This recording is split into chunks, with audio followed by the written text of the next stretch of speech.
Buenos días, queridos hermanos y amigos de la Iglesia Hispana de Wetherill Park en Sydney, que nos estáis viendo en directo a través de esta página y a los que nos veis con posterioridad en nuestra página web o en nuestro canal de YouTube. Sed todos muy bienvenidos. Pongámonos en escena. Jesús dejó cuidadosamente al último bebé en los brazos de su madre y con una palabra de despedida se dirigió rápidamente hacia la salida del pueblo. Los discípulos tomaron sus pertenencias, fardos, callados, otros un poco más atrás. Algunos de los niños y niñas que vivían allí les despidieron riendo y gritando, salían y entraban al grupo mientras jugaban. Momentos después, sus madres les llamaron y ellos, un poco renuentes, tuvieron que regresar con sus madres. Jesús se detuvo un momento, miró por encima de su hombro y dijo adiós con la mano. Las madres y los niños le contestaron el saludo y muchos de ellos continuaron diciendo adiós mucho tiempo después de que el grupo reemprendiera el viaje. Pero una figura solitaria, a un lado del camino, observaba toda la escena y veía cómo Jesús y sus discípulos se alejaban. No sabemos su nombre, Mateo nos dice que era joven, Lucas dice que era gobernante y los tres evangelistas nos dicen que era rico. Nosotros en español combinamos estas descripciones y le llamamos simplemente el joven rico. Este joven anónimo había observado a Jesús tomando a los niños en sus brazos. Le había escuchado bendecirlos a ellos y a sus madres. Había notado el amor que parecía irradiar Jesús y ahora sentía una necesidad imperiosa de hablar con él. Yo podría ser uno de esos hombres que lo acompañan, podría ser su discípulo, pensó. Pero tengo aquí responsabilidades. ¿Cómo podría seguirlo de aldea en aldea? Mientras él se hacía estas preguntas, el pequeño grupo de viajeros se alejaba más y más. Pronto se perdería de vista ese hombre que había tocado su corazón de esa forma tan extraordinaria. Y sin pensarlo mucho, aquel joven comenzó a correr para alcanzar a Jesús. Jadeante, llegó al grupo y cayó a los pies del Maestro, y según nos cuenta Mateo en el capítulo 19 y versículo 16, el joven rico le preguntó: ¿Qué bien haré para tener la vida eterna? Después de un breve intercambio de preguntas y respuestas, encontramos las palabras que le dijo Jesús en el versículo 21. Si quieres ser perfecto, es decir, si quieres alcanzar la verdadera madurez, anda, vende todo lo que tienes y dalo a los pobres, y tendrás tesoro en el cielo. Y ven y sígueme. De todas las respuestas que el joven rico hubiera anticipado, estoy seguro de que ésta no era la que esperaba: vender todo lo que poseía y darlo a los pobres. Jesús no podía estar hablando en serio. Todos sabían que los pobres lo eran porque sus pecados no permitían que Dios los bendijera. Todos sabían que la riqueza era un signo de bienestar espiritual. ¿De verdad que Jesús no estaba viendo que él lo tenía casi todo? La sabiduría convencional de aquellos días era más o menos esta: si una persona vive muy cerca de Dios, Él puede bendecirla. Esas bendiciones no serán solo bendiciones espirituales, sino también materiales. Por lo tanto, cuanto más rica era una persona, mayor era la evidencia de que estaba viviendo cerca de Dios. Y a la inversa, cuanto más pobre era una persona, mayor era la evidencia de que sus errores, sus pecados, estaban bloqueando el recibir las bendiciones divinas. Y para ser honestos, no es difícil comprender por qué la gente del tiempo de Jesús tenía esa creencia. Muchos textos en el Antiguo Testamento hablan de las bendiciones materiales y espirituales prometidas a aquellos que son fieles a Dios. ¿Vender todo lo que poseía? El joven rico necesitaba tiempo para asimilar esa orden tan incoherente. Se dio media vuelta, confuso y triste por la elección que Jesús le había pedido que hiciera. Al volverse, oyó al Maestro seguir diciendo a sus discípulos, tal como nos cuenta Mateo en los versículos 23 y 24: difícilmente entrará un rico en el reino de los cielos. Es más fácil pasar un camello por el ojo de una aguja que entrar un rico en el reino de Dios. Las palabras en lenguaje figurado de Jesús desconcertaron no solo al joven rico, sino también a sus discípulos. Al menos Jesús les dijo difícilmente entrará y no les dijo que es imposible que entre. Estoy seguro que nosotros, los discípulos del siglo XXI, también hallamos las palabras de Jesús un tanto difíciles, especialmente si nos ponemos a pensar acerca de los aspectos conflictivos que la Biblia presenta con respecto al dinero. Por un lado, Jesús nos advierte que la riqueza casi excluye a sus poseedores del reino de los cielos, y por el otro, nos encontramos en el libro de Deuteronomio la promesa de parte de Dios afirmando que aquellos que son fieles a Él prosperarán y tendrán muchas riquezas. En la primera carta que Pablo escribe al joven Timoteo, capítulo 6 y versículo 10, el apóstol le advierte que el amor al dinero es la raíz de todos los males. Pero Deuteronomio 8 nos dice también que Dios es quien nos da las habilidades para hacer riquezas. No nos extraña entonces que el joven rico estuviera tan confundido. ¿Qué punto de vista es el correcto? ¿Son las riquezas una evidencia de las bendiciones de Dios o un obstáculo para nuestro crecimiento espiritual? ¿Debiéramos buscarlas o debiéramos rehuirlas? ¿Cómo nos relacionamos con el dinero los cristianos responsables? ¿Qué significa vivir dentro de nuestras posibilidades o de nuestro presupuesto? ¿Espera Dios que repartamos nuestras posesiones con los pobres y que vivamos con lo mínimo indispensable? Quizás debería decir de antemano que estas preguntas no tienen una respuesta fácil, y que si estáis esperando que os diga cómo gastar vuestro dinero o cuánto dinero debería tener un cristiano, lo siento mucho, pero ese no es el punto que ha motivado la reflexión de hoy. Lo cierto es que son preguntas que todo cristiano debería hacerse individualmente, tras considerar cuidadosamente los principios bíblicos que podrían ser de aplicación a su vida. No obstante, podemos estar de acuerdo en una cosa: los cristianos simplemente no podemos adoptar la actitud del mundo hacia las posesiones. Vivimos más que nunca en una cultura excesivamente materialista, especialmente los que vivimos en el mundo occidental. La atención del mundo todavía hoy, en el siglo XXI, está centrada en la búsqueda de la felicidad por medio de la adquisición de riquezas. Pero aun cuando estemos de acuerdo en que los cristianos no deberíamos adoptar la actitud del mundo hacia las posesiones, todavía encontramos que las respuestas a circunstancias específicas se nos presentan bastante elusivas. Por ejemplo, solo en Australia gastamos anualmente 7.000 millones de dólares en comida para perros. Los supermercados como promedio dedican más de 20 metros de estantes para exponer toda clase de alimentos y todo tipo de accesorios para perros: vitaminas, collares, tazones, suéteres, un largo etcétera. Si incluimos los cuidados del veterinario y el seguro y otros gastos, los australianos gastan más de 3.000 dólares al año en sus perros. ¿Significa esto que los cristianos no deberían tener perros? ¿Significa esto que el dinero que gastamos en perros deberíamos darlo para alimentar a los niños desnutridos del mundo? Probablemente, si se nos ofreciera la oportunidad de hacer una clara elección entre alimentar a nuestro perro o a un niño hambriento, la mayoría de nosotros sabría fácilmente qué decir. Pero la verdad es que la vida no nos presenta ni remotamente las situaciones en una forma tan evidente. Por ejemplo, imaginaos que en vuestra casa tenéis 3 automóviles. Dadas las sombrías estadísticas del hambre a nivel mundial, ¿cómo podemos justificar como cristianos la posesión de 3 automóviles? ¿Es que no comprendemos que millones de habitantes en este planeta se van a la cama todas las noches sin comer? ¿Es que no comprendemos que la vasta mayoría de la población mundial no posee ni siquiera una triste bicicleta?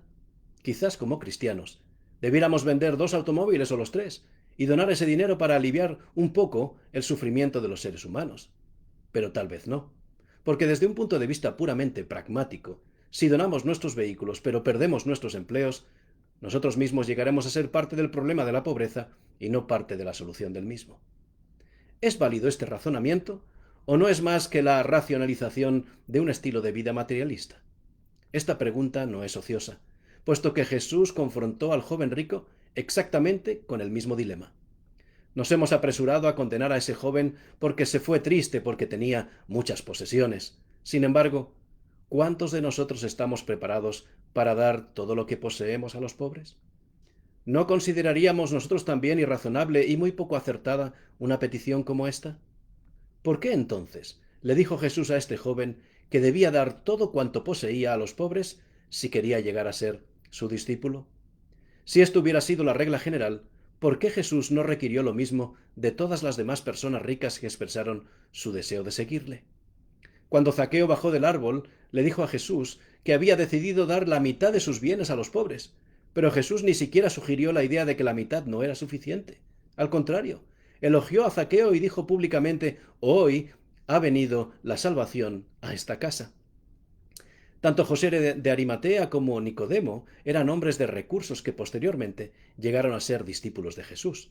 Pero al parecer, Jesús nunca insistió en que ellos se deshicieran de todas sus posesiones, tal y como le dijo al joven rico. Jesús reprendió a Judas por quejarse de que el coste del perfume que derramó María en sus pies se hubiera usado así, en vez de dárselo a los pobres. Y Jesús añadió, tal y como nos relata Juan en el capítulo 12 de su Evangelio y en el versículo 8, porque a los pobres siempre los tendréis con vosotros, mas a mí no siempre me tendréis. Todo esto nos sugiere que lo que demandó Jesús del joven rico no fue la regla general. Dios no tiene una regla única para todos nosotros con respecto al uso del dinero, porque, así como en otros aspectos de la vida cristiana, debemos aplicar los principios establecidos en la Biblia, y con toda seguridad, la aplicación será diferente para cada persona. De hecho, esto parece especialmente cierto en cuanto a cómo gastamos nuestro dinero. Según los registros bíblicos, a la única persona a quien Jesús le pidió deshacerse de todas sus posesiones fue al joven rico. ¿Por qué lo hizo? Podemos hallar una pista en la pregunta que el joven hizo y la forma en que Jesús le contestó. El joven rico preguntó, ¿qué debo hacer para obtener la vida eterna? No preguntó, ¿qué debo ser? Ni tampoco preguntó, ¿cómo debería ser mi relación contigo y con los demás? Puesto que su enfoque eran las obras, Jesús le contestó en ese mismo sentido y le dijo, guarda los mandamientos. Cuando el joven le preguntó cuáles eran los mandamientos que tenía en mente, Jesús citó 4 de los 10. Jesús le presentó entonces la cartera de valores de Dios. Encontramos aquí dos puntos interesantes acerca de los mandamientos que Jesús mencionó. Primero, los 4 que mencionó corresponden a la segunda tabla de los 10 mandamientos, la parte que describe cómo deberíamos relacionarnos con nuestro prójimo. Jesús no citó ni un solo mandamiento de los que se refieren a nuestra relación con Dios. Segundo, Jesús no citó los mandamientos en su orden natural. Citó el sexto, el séptimo y el octavo, y después retrocedió para citar específicamente el quinto, que dice, honra a tu padre y a tu madre. Al parecer, Jesús los separó intencionalmente de los demás con el propósito de enfatizarlo. La pregunta es, ¿por qué lo hizo? Es posible que este joven, al hacerse rico, se hubiera vuelto tan egoísta que incluso ya no cuidara ni siquiera de las necesidades de sus padres. Quizás incluso había usado la siempre conveniente, entre comillas, ley del Corbán para justificar su descuido en este sentido. Os explico. Las leyes judías, en los días de Jesús, indicaban que una persona rica podía dedicar, Corbán significa dedicar, todas sus posesiones a Dios o al templo y continuar disfrutando de ellas todos los días de su vida. Así que podía decir legalmente, incluso a sus padres, no puedo sosteneros ni daros absolutamente nada, porque todas mis propiedades las he dedicado a Dios. Pero Jesús condenó esta práctica ritual sin dudarlo un instante. El joven rico podía decir legalmente hablando que había obedecido estrictamente todos los mandamientos, pero lo enfático de la respuesta de Jesús parece tener el objetivo de ayudarle a comprender que, espiritualmente, estaba violando todos los mandamientos. La actitud del joven rico hacia otros parecía haber sido su problema de toda su vida. Ese joven era fundamentalmente egoísta. Por eso Jesús le presentó los valores de la cartera de Dios diciéndole, ama a tu prójimo como a ti mismo. Tanto la forma en que manejamos nuestro dinero como la forma en que vivimos nuestra vida están estrechamente relacionadas. Lo cierto es que principios similares dirigen a ambos conceptos. Jesús vio que la vida espiritual del joven rico peligraba precisamente porque estaba absorbido por sus riquezas. Su cartera de valores era la equivocada. La única responsabilidad que tenía en esos momentos era apartarse completamente de sus riquezas para tener la oportunidad de poseer la vida eterna que el joven reclamaba. Preguntémonos nosotros ahora, ¿peligra nuestra vida por culpa de nuestras riquezas? ¿Cómo podemos saber como cristianos lo que Dios espera de nosotros financieramente? La respuesta, como siempre, se encuentra en la Biblia. La mayor parte de las instrucciones que presenta la Biblia en relación al dinero y a cómo gestionar nuestra cartera de valores se presenta a través de 3 inversiones que necesitamos gestionar sabiamente. La primera inversión es ser agradecidos a Dios. Parece razonable pensar que cuanto más recibimos de Dios, mayor debiera ser nuestra gratitud para con Él. Pero la experiencia nos demuestra reiteradamente lo contrario. Una persona rica tiende a olvidar la fuente de sus bendiciones materiales y llega a depender cada vez más de sus propias fuerzas y menos de Dios. Y esto ocurre porque el dinero tiene la capacidad de distorsionar la realidad.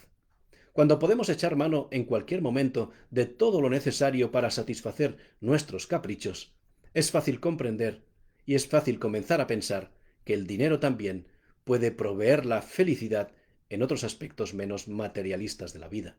Es más, cuando podemos cargar en nuestra tarjeta de crédito todos los daños causados por nuestro automóvil en un accidente, es fácil pensar que nuestra cuenta corriente nos protegerá de las consecuencias de todos nuestros errores en otros aspectos más importantes de la vida. Por otra parte, el dinero también posee la capacidad de adormecernos con un falso sentido de seguridad en la vida. El libro de Apocalipsis, hablando de los cristianos que vivirían en estos últimos tiempos, afirma en el capítulo 3 y versículo 17, porque tú dices, yo soy rico, y me he enriquecido, y de ninguna cosa tengo necesidad, y no sabes que tú eres un desventurado, miserable, pobre, ciego y desnudo. La razón por la cual Jesús dijo que una persona rica difícilmente se salvaría no era porque las riquezas sean malas en sí mismas, sino porque las riquezas distorsionan con mucha facilidad nuestra cartera de valores, no haciéndonos aptos para entender los valores de la cartera de Dios. Y no nos engañemos, para que esto nos ocurra no necesitamos tener mucho dinero. La distorsión puede producirse incluso con modestas cantidades de dinero que podamos estar manejando. La primera inversión en este asunto de las posesiones es recordar quién nos ha provisto todas estas cosas y por qué. La segunda inversión es confiar en Dios para la solución de nuestras necesidades materiales. Jesús aclaró bien que no debíamos preocuparnos por nuestras necesidades físicas. En el Evangelio de Mateo capítulo 6 nos dice, por tanto os digo, no os afanéis por vuestra vida, qué habéis de comer o qué habéis de beber, ni por vuestro cuerpo, qué habéis de vestir. ¿No es la vida más que el alimento y el cuerpo más que el vestido? No os afanéis pues diciendo qué comeremos o qué beberemos o qué vestiremos, porque los gentiles buscan todas estas cosas, pero vuestro Padre Celestial sabe que tenéis necesidad de todas estas cosas. Mas buscad primeramente el reino de Dios y su justicia, y todas estas cosas os serán añadidas. Esto es perfecto, pero ¿no creéis que es mucho más fácil decir que confiamos en Dios para que satisfaga nuestras necesidades materiales que confiar realmente en Dios para eso? Tanto los ricos como los pobres tienen problemas para confiar en Dios. La pobreza y la necesidad pueden destruir la fe tan ciertamente como la riqueza. Dios quiere que tanto los pobres como los ricos confíen en Él también para la satisfacción de las necesidades materiales. El rico necesita reconocer que Dios, no el dinero, es la fuente de toda seguridad. El pobre necesita saber que Dios le va a proveer de lo necesario, incluso cuando esté viviendo en la más absoluta pobreza. Pero la realidad es que ninguna de estas lecciones resultan fáciles de aprender. Ya sea que tengamos mucho o poco, recordemos que todo está bajo el control de Dios, porque Él ha prometido proveernos de todo lo necesario. Nuestra parte consiste en confiar en Él. Y la tercera inversión es estar dispuestos a ser gestores de lo que Dios nos da. Esta tercera inversión, en cuanto a lo que la Biblia dice respecto a nuestra cartera de valores, se basa en las dos primeras, es decir, si reconocemos que Dios es la fuente de nuestras posesiones y estamos agradecidos a Él, y si confiamos en Él para que supla todas nuestras necesidades, las materiales también, entonces podrá usarnos como sus gestores. Y precisamente esto es lo que a Dios le gustaría que fuéramos. Las bendiciones que nos otorga, ya sean materiales o espirituales, no nos las da solamente para que las disfrutemos nosotros, sino para que las gestionemos sabiamente, para que las compartamos con los demás. Esta es la gestión que Dios desea de todos nosotros. El libro de Proverbios, capítulo 11 y versículos 24 y 25 nos dice, hay quienes reparten y les es añadido más, y hay quienes retienen más de lo que es justo, pero vienen a pobreza. La persona generosa será prosperada, y el que saciare, él también será saciado. La cartera de valores del joven rico no refleja estas tres inversiones. No estaba agradecido a Dios por sus riquezas, no confiaba en Dios como proveedor de esas riquezas y había retenido mucho más de lo que era justo. La reflexión de hoy tiene una sola conclusión. Prosperaremos en esta vida en la medida en que permitamos que las bendiciones de Dios, tanto materiales como espirituales, fluyan a través de nosotros para así beneficiar a los demás. El joven rico se apartó de Jesús porque el costo era demasiado grande para él. Jesús le había pedido todo lo que poseía. Jesús pide lo mismo de nosotros y de todos los que quieren ser sus discípulos. Así lo afirma en el capítulo 14 del Evangelio de Lucas cuando dice: «Y el que no lleva su cruz y viene en pos de mí, no puede ser mi discípulo». Así pues, cualquiera de nosotros o cualquiera de vosotros que no renuncia a todo lo que posee, no puede ser mi discípulo. Nada menos que una dedicación completa es lo que requiere ser discípulo de Jesús. Para algunos, como el joven rico, esa dedicación completa puede significar literalmente despojarse de todas las posesiones que les atan. Pero para la mayoría de nosotros, sin embargo, esa dedicación completa nos debería mover a preguntarnos: Señor, soy tuyo, así como es tuyo todo lo que me has dado. ¿Qué quieres que yo haga? La respuesta está en la cartera de valores de nuestro Dios, aquel que nos propone las siguientes inversiones. La primera, seamos agradecidos a Dios. La segunda, confiemos en Él para la solución de nuestras necesidades, tanto espirituales como materiales. Y la tercera, estemos dispuestos a ser los mejores gestores de todo lo que Él nos dé. Que Dios te bendiga abundantemente en esta semana.